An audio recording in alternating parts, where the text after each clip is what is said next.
오늘은 하나님의 이름들 연속 설교 중에서 아도나이에 대해서 말씀을 드리겠습니다. 아도나이는 히브리 말로 나의 주님이라고 하는 뜻입니다.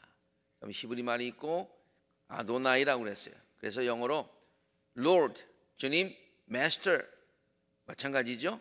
그리고 시편 16편 2절에 대표적으로 이런 말이 있어요.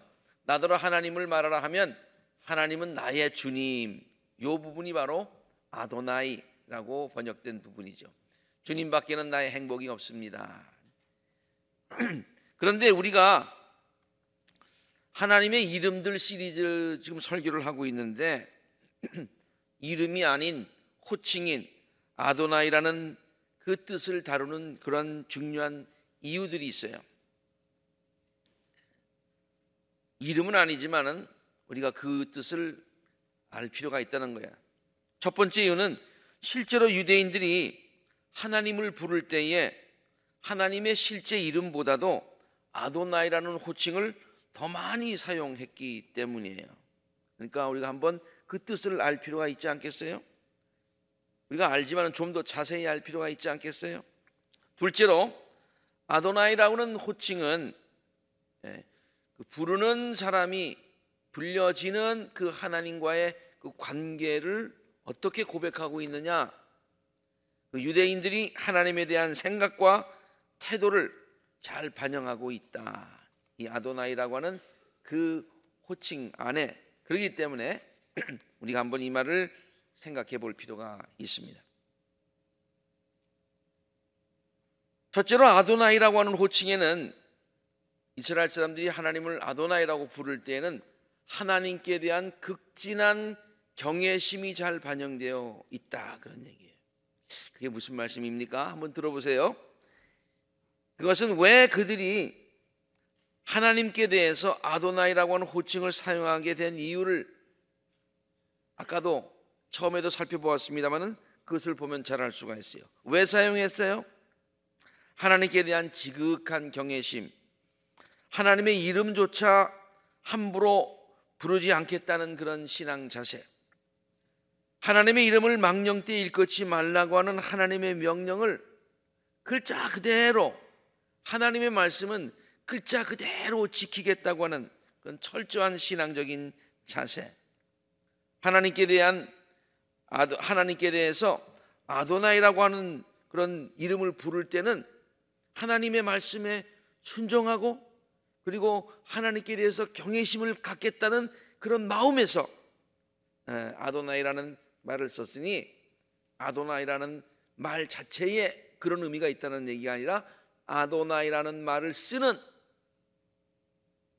이스라엘 사람들의 마음속에 경외심을 가지고 그 말을 썼다라고 하는 그런 뜻이죠.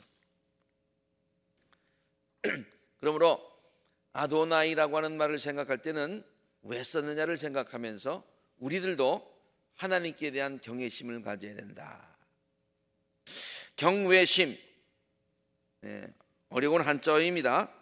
늘 써서 그렇지만은 이 경은 공경할 경자를 쓰고 외는 두려워할 외자를 쓰지요. 그래서 두렵고 떨리는 마음으로 상대방을 존중하고 공경한다, 그런 뜻이 되겠습니다. 성경은 우리들이 하나님께 대해서 가져야 되는 마음, 자세가 바로 경외심이라고 가르치고 있어요. 다리우스 왕, 그가 이제 다니엘이 사자굴 속에 들어갔다가 그냥 살아나왔어요. 하나님이 그를 보호해 주셨다고 믿었어요. 그래서 자기 나라 온 백성들에게 이렇게 이제 조소를 내립니다. 내 백성에게 평화가 넘치기를 바란다. 내가 이 법령을 공포한다. 시작. 내 나라에서 나의 통치받는 모든 백성은 반드시 다니엘이 섬기는 하나님을 공경하고 두려워해야 된다. 공경하고 두려워해야 된다. 왜? 하나님은 정말 위대하신 분이시니까. 왜 공경하고 두려운 마음으로 그를 대해야 되느냐?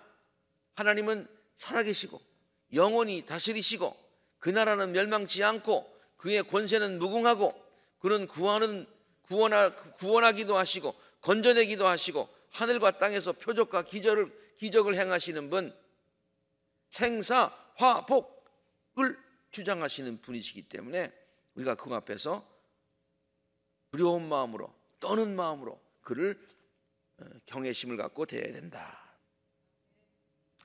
레위기 19장 14절에 개역성경에는요, 내 하나님을 경외하라, 나는 여호와니라, 그렇게 했었어요.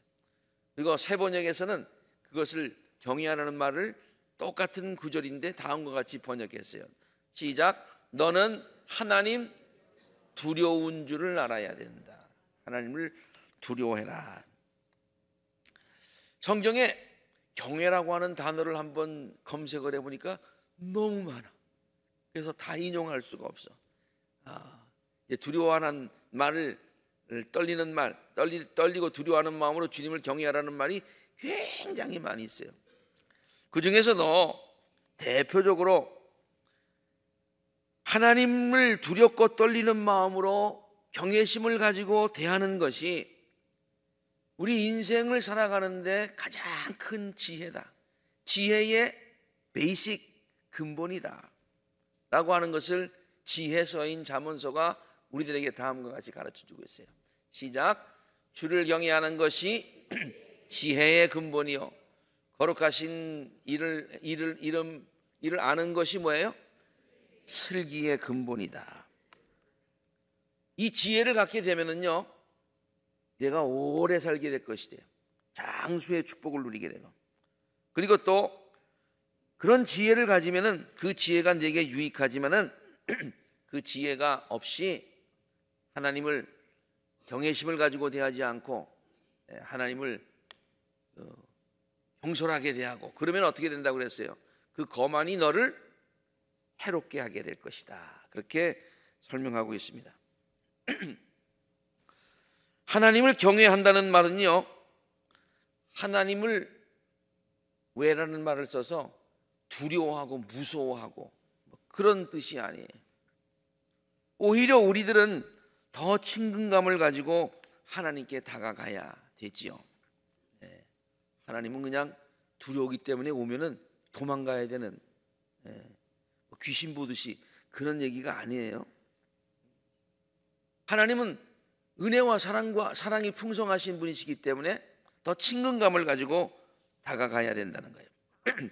우리들의 잘못을 한없이 용서해 주시는 분이시고 우리들에게 재앙을 내리시는 분이 아니시라 우리들에게 평강 주시기를, 소망 주시기를 원하시는 분이시기 때문에 친근감을 가지고 다가가야지요. 그렇죠? God is good. All the time. All the time. God is good. 그러니까 그렇게 얘기하지 않습니까? 그러나 하나님께 대하여 친근감을 갖는다고 하는 것과 친근하기 때문에 아무런 격식과 예우를 갖추지 않아도 된다. 친하는데 뭐 다 이해할 텐데 뭐 막대한다. 그것과는 얘기가 달라요. 남편과 아내 사이가 가장 친근하죠. 그렇죠? 그러니까 더 지켜야 될 것을 잘 지키고 서로 더 존중을 해줘야 되는 것 아니에요? 마찬가지. 그것보다도 더 자녀들이 부모님에게 대해서 친근감을 가져야 되죠. 그렇죠? 자녀들이 부모님에 대해서 두렵고 떨리는 마음 가지고 가면은 도망가면 되겠어요? 그렇죠? 친근감을 가지고, 하지만 부모를 존경하는 마음과 마땅한 예의를 갖추고 존중하는 마음을 가지고 친근감을 가져야 된다. 그것이 하나님과 우리와의 그런 친근감을 가지면서도 경외한다는 것을 다 표현하지는 못하지만 조금은 이해하는 데 도움이 될 것 같아요. 하나님은 우리 인간들과 동등한 분이 아니시지요. 그렇죠?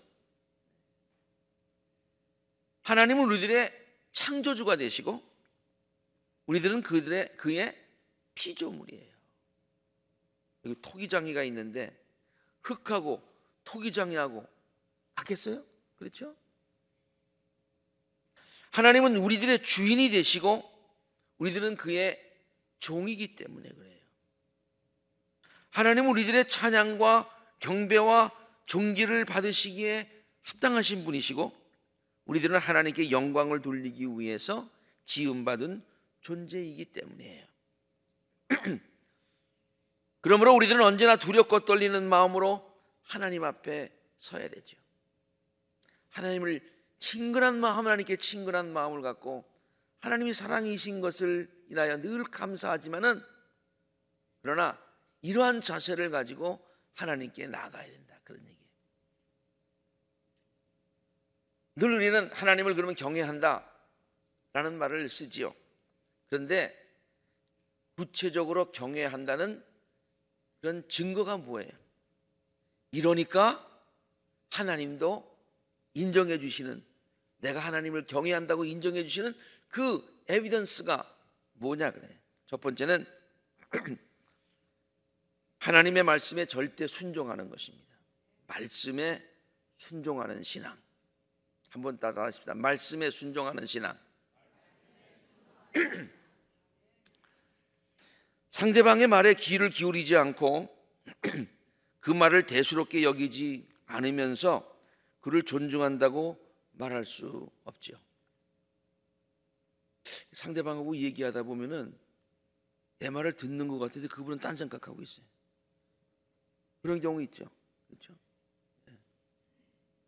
그래서 대화를 하다 보면 아까 얘기했는데 또 물어봐.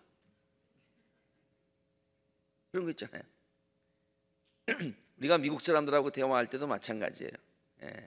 우리가 좀 영어가 짧기 때문에 매번 물어볼 수가 없어서 그냥 대강 오케이, 오케이, I know, I see 뭐 그런. 근데 미국 사람들이 나중에 물어보는데 또 물어봤어요. 너 아까 내가 얘기하지 않았느냐? 아, 그랬냐?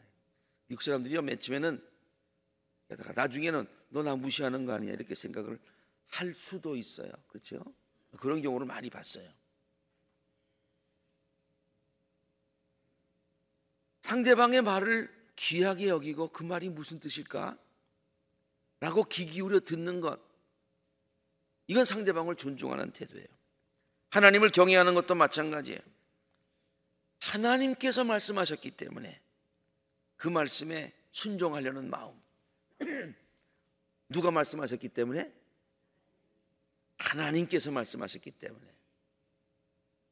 내가 경외하는 그분이 말씀하셨기 때문에 내가 그분이 말씀하시는 것은 내가 잘 이해가 되지 않더라도 지금 그저 순종하겠다는 그런 마음, 그 자체가 하나님을 경외한다는 증거가 된다, 그런 얘기예요. 하나님께서 언제 아브라함이 당신을 참으로 경외한다고 인정해 주셨나요? 이 말씀을 준비하면서 아브라함 생각이 나더라고요. 아브라함이 하나님의 말씀에 무조건 순종하였을 때요, 정말 하나님이 아브라함에 명령한 것 가운데서 제일 아브라함도 이해하지 못하고 지금 우리가 생각해도 아니 왜 그런 명령을 하셨을까라고 한 게 뭐였어요? 아들 이삭을 바치라는 얘기 있잖아요. 와, 어떻게 그럴 수가 있습니까? 그런데요, 아브라함이요, 누가 말씀하셨기 때문에? 하나님이 말씀하셨기 때문에 또 말하지 않고 그 말에 순종해요. 그래서 진짜 아들 데리고 가서 제단 쌓고 장작 벌려놓고 아들 이삭 묶어놓고 손에 칼을 들고 짐짓이 아니라 진짜 하려고 딱 했어요. 그때 주의 전사가 아브라함아, 아브라함아. 하나님도 놀랐어요. 이게 진짜 하려고 그러네. 그를 불렀어요. 아브라함이 예, 여기 있습니다. 그 아이에게 손을 대지 말아라. 그 아이에게 아무 일도 하지 말아라. 네가 너의 아들, 내 외아들까지 나에게 아끼지 않고 내 말에 내가 말했기 때문에 내가 순종하니까 시작, 내가 하나님 두려워하는 줄을 내가 이제 알았다. 이제 하나님 두려워한다는 말이 뭐예요? 경외한다는 것. 내가 나를 존중하고 내가 나를 경외한다는 것, 이런 말까지 내가 했기 때문에, 네가 나를 존중하기 때문에 내가 이 말을 들었으니 이제 내가 알았다. 확실하게 내가 알았다. 그러고 나서 하나님께서 아브라함을 그 다음서부터 그냥 아브라함이 조금 실수해도 오케이, 쟤는 나를 경외하는, 그냥 아브라함에게 대해서 베이직 트러스트를 탁 뒀어요. 딱 믿어주는 거예요. 그리고 축복해 주시는 거예요. 하나님께서 우리들이 당신을 경외한다고 인정해 주시는 것도 마찬가지예요. 그것은 우리가 하나님의 말씀에 귀를 기울일 때입니다. 그리고 그 말씀을 진지하게 받아들이고 그 말씀대로 살려고 애를 쓰는 우리들의 모습, 우리가 때때로 실수하더라도, 때때로 부족하더라도 정말 하나님의 뜻대로 살려고 하는 그 진지한 모습 보시고 우리를 인정해 주신다. 그때 인정해 주시는 줄로 압니다. 그리고 아브라함이 당신을 경외한다고 인정해 주신 후에 놀라운 축복을 그에게 부어주셨던 것처럼 우리들도 하나님께로부터 그러한 인정을 받게 될 때에 하나님께서 우리들의 삶에 놀라운 은혜와 축복을 넘치도록 부어 주실 줄로 믿습니다. 우리가 하나님을 경외한다는 또 하나의 구체적인 증거는요, 우리가 하나님께 신령과 진정으로 예배를 드리는 거예요. 예배에 관해서는 지난 주일 설교에서 이미 말씀을 드렸지만은 다시 한번 강조하는 것에 지나침이 없을 줄로 압니다. 왜냐하면 예배는 하나님을 경외한다는 구체적인 증거고요, 또 실제로 하나님은 우리들의 찬양과 경배와 영광을 받으시기에 합당하신 우리의 우리가 경외하기에 마땅한 그런 분이시기 때문에, 그러므로 우리가 하나님께 예배를 드릴 때에 온 마음과 정성을 다 기울여서 드려야 되는 거예요. 선지자 이사야는 그 당시 백성들에게 하나님을 경외하는 마음이 없었음을 지적하면서 책망합니다. 백성들에게 너희들이 지금 하나님을 경외하는 마음이 없구나. 그러니까 백성들이 우리가 왜 하나님 경외하지 않습니까? 우리 하나님 경외합니다 라고 반문하는 사람들도 있었을 거예요. 그럴 때 이사야가 뭐라고 하냐면 너희들이 하나님 경외하지 않는 예를 한번 들어줄까? 그러면서 진정으로 경외하는 마음이 없었음을 저들의 예배를 드리는, 제사를 드리는 그런 태도를 보면서 다음과 같이 설명을 하고 있어요. 앞에 부분은 너희들이 하나님 마음 경외하는 마음 없다는 그런 뜻이에요. 한번 귀를 기울여 봐라. 너희들이 나를 거역하는구나. 소도 임자를 알고 나귀도 주인을 아는데 너희들은 어떻게 나를 알지도 못하고 나를 경외하지도 않고 나를 그렇게 경홀히 여기느냐. 아, 슬프다, 슬프다. 죄지은 민족, 허물이 많은 백성, 흉악한 종자, 타락한 자식들, 이스라엘의 거룩하신 분을 어떻게 했다고요? 업신여겼다. 그래서 업신여겼다. 이건 경외하는 말과 반대되는 얘기예요. 하나님 업신여겼다. 하나님께 등을 돌렸구나. 하나님 말씀 무시하는구나. 그러니까 우리가 언제 그랬습니까? 예를 들어줄까? 주님께서 말씀하신다. 무엇하러 나에게 이 많은 제물을 바치느냐? 나는 이제 순양의 번제물과 살찐 짐승의 기름기가 지겹고 나는 이제 수송아지 어린 양과 순년소의 피도 싫다. 너희가 나의 앞에 보이로 나오지만 형식적으로 나온다. 형식적인 예배. 누가 너희들에게 그것을 요구하였느냐? 나의 뭐만 밟을 뿐이다? 뜰만 밟을 뿐이다. 뜰만 밟을. 그러니까 너희들이 신령과 진정으로 예배를 드리지 않으니까, 정말 나를 존중하는 마음으로 경외하는 마음으로 예배를 드리지 않으니까 나는 너의 예배를 받지 않겠다. 그렇게 예배드리는 자세가 나를 경외하지 않는다는 증거다, 그런 얘기예요. 하나님을 경외하는 그 외에 많은 예들이 있겠습니다만은 오늘 아도나이라고 하는 그 말에 집중을 하기 위해서 이 정도로 생략을 하겠어요. 하나님의 이름을 부르면서 하나님께 대한 경외심을 가졌어요. 경외심을. 그러므로 우리가 이 이름을 생각하면서 우리가 기본적으로 하나님께 가져야 될 태도가 뭐다? 두렵고 떨리는 마음으로, 사랑하는 마음으로, 경외하는 마음으로, 말씀에 순종하는 마음으로 우리의 최선을 다해서 하나님께 예배드리는 자세로 우리가 살아가야 될 줄로 믿습니다. 둘째로 아도나이라고 하는 호칭은요, 그들 자신이 하나님과의 관계를 어떻게 보고 있는가를 잘 반영하고 있어요. 이게 호칭이라고 하는 것은 자칭이라는 말과 달라요. 하나님이 자칭, 나는 주님이다, 그렇게 안 했어요. 백성들이 하나님을 부를 때에 칭하여 부른 거예요. 그러니까 부르는 사람의 고백이 그 말 가운데 담겨 있다, 그런 얘기예요. 그럼 어떻게 자기들 하나님과의 관계 설정을 하고 있느냐? 나는 종입니다. 나는 노예입니다. 하나님은 my Lord, my Master, 그렇게 고백을 하는 거죠. 주라는 말은 글자 그대로 주인이라는 뜻이에요. 특히 이 말은 노예 제도가 있었던 그 당시를 이해할 때에 더 실감나게 느끼지 않습니까? 우리 미국에서 노예 제도가 있었을 때 그런 영화들이 많이 나오는데 그걸 보면서 정말 너무 안타까운, 그 노예 제도에 있을 때 주인과 그 종과의 관계를 생각하면서 우리가 이 말을 이해해야 돼요. 그렇다고 해서 이 말이요 노예 제도가 옳았다 그런 얘기는 아니에요. 성경은 하나님과 우리와의 관계를 그 당시에 있었던 노예 제도에 비추어서 설명을 해주고 있는 것이에요. 하나님과 우리와의 관계를 한번 비유하여 보자면 너희들이 갖고 있는 그 노예 제도, 그런 것과 비유할 수 있던 것이다. 사실은 그것보다 더하지요. 종과 주인의 그 사이보다 하나님과 우리와의 관계는 이건 더 말할 수도 없죠. 비교할 수도 없죠. 그러나 우리가 갖고 있는 이해의 범위 내에서 설명을 하자면 그렇다, 그런 얘기예요. 종은요 주인의 소유입니다. 소유. 이스라엘 사람들은 하나님을 아도나이로 고백하면서 자신을 하나님께 속한 자, 나는 하나님의 것입니다 라고 고백을 하고 있는 것이죠. 하나님은 이사야 선지자를 통해서 이 사실을 우리들에게 확인시켜 주십니다. 야곱아 너를 창조하신 여호와께서 이제 말씀하시느니라. 이스라엘아 너를 조성하신 자가 이제 말씀하시느니라. 창조, 조성 다 마찬가지예요. 우리를 지었다는 거예요.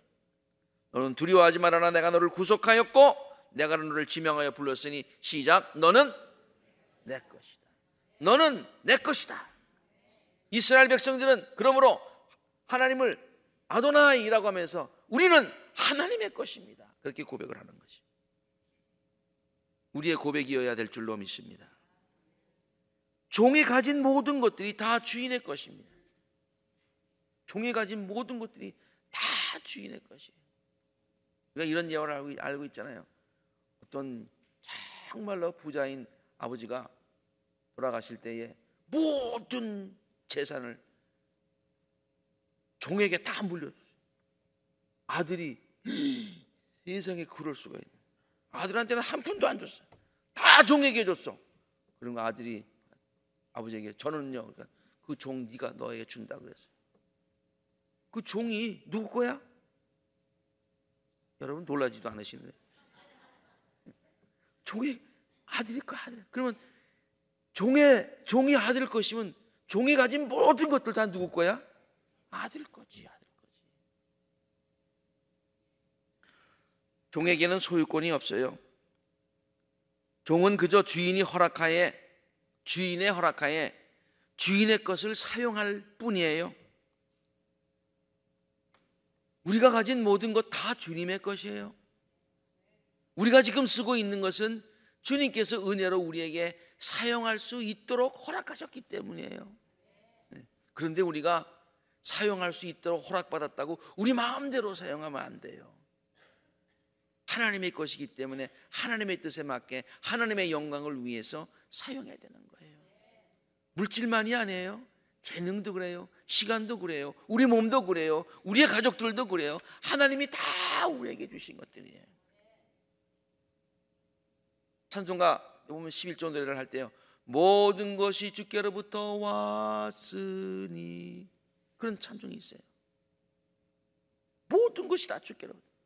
그러므로 하나님은 우리들의 아도나이라고 부른다는 의미는요, 우리들이 가진 모든 것들이 다 하나님의 것임을 고백하고 하나님의 것이기 때문에 하나님의 뜻대로 쓰겠습니다라는 결단이 그 안에 있어야 되는 줄로 믿습니다. 그리고요, 종은 주인을 위해서 존재하는 자입니다.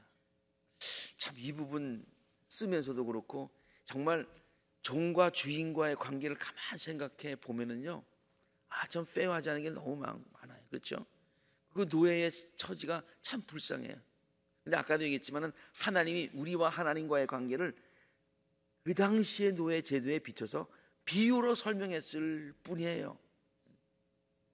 그런데 노예도 종도 주인의 영광을 위해서, 노예가 존재하는 것은 주인을 위해서 존재하듯이 하나님께서 우리를 지으신 목적도 마찬가지예요.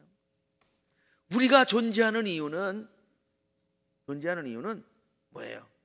하나님의 영광을 위해서 존재하는 것이에요. 인간은 이러한 창조의 목적대로 살 때에 비로소 참 기쁨과 행복과 보람을 느낄 수 있게 된다고 하는 것이에요. 그래서 마치 종들이 주인의 기쁨과 영광을 위해서 살 때에 자존심 상하는 것이 아니라 결과적으로 어떻게 됩니까? 그 주인으로부터 사랑과 은혜를 받게 된다고 하는 것이죠. 여러분, 이 종과 주인 이런 그 이야기들을 들을 때는 전부 다 그 나쁜 얘기만 들어서 그렇지, 사실은 옛날에요, 그 종들이 주인의 은혜의 그늘, 주인의 그늘 안에서 살면서 주인에게 감사한 종들도 굉장히 많이 있었어요. 바울은 이 원리를 다음과 같이 분명하게 우리에게 가르쳐주고 있습니다. 한번 같이 읽어볼까요? 시작. 여러분이 스스로의 것이 아니라는 것을 알지 못합니까? 하나님께서 값을 치르고 여러분을 사셨습니다. 그러니까 시작. 그러니 여러분의 몸으로 하나님을 영화롭게 해야 됩니다. 하나님이 우리를 값으로 샀다며, 우리는 하나님의 것이에요. 하나님의 종이에요. 하나님이 우리의 주인이에요. 그러니까 어떻게 살아야 된다고요? 하나님의 영광을 위해서 살아야 된다. 그 다음, 그래서 시작. 우리는 살아도 주님을 위하여 살고 죽어도 주님을 위하여 죽습니다. 그러므로 우리는 살든지 죽든지 주님의 것입니다. 이게 아도나이라고 하는 말 가운데 있는 거예요. 우리가 기도할 때 주님, 예수님을 부를 때도 주님, 하나님을 부를 때도 주님 그러죠. 왜 그러냐? 삼위일체 하나님이시니까. 하나님께도 주님, 예수님께도 주님. 또 어떤 분은 이렇게 얘기해요. 우리가 기도할 때 보면 주님하고 기도했는데 그 기도 내용을 들어보면 하나님께 기도하는 내용인데 맨 마지막에 기도할 때도 주님의 이름으로 기도드립니다. 그럼 하나님의 이름으로 기도하는 겁니까? 예수님의 이름으로 기도하는 겁니까? 굉장히 헷갈리네요. 그 질문을 받으니까 나도 헷갈리더라고요. 헷갈릴 거 하나도 없어요. 삼위일체 하나님이세요. 우리는 하나님도 주님으로 고백하고 예수님도 주님으로 고백하고 주님도 내가 너의 주인이라고 말씀하셨어요. 성령님도 우리의 삶을 인도하시고 은혜 주인 되세요. 성부, 성자, 성령 하나님이 다 우리의 아도나이가 되신단 말이에요. 아도나이라고 고백하면 아도나이로 대해드려야 되잖아요. 말만 아도나이 그러고 나는 상관없는 그런 호칭으로 사용해서는 안 된다네요. 잠언서 25장 13절에는 이런 말씀이 있어요. 충성된 종은, 종이잖아요. 충성된 종은 본의 이에게 마치 추수하는 날에 무엇 같아요? 얼음 냉수 같아요. 얼음 냉수.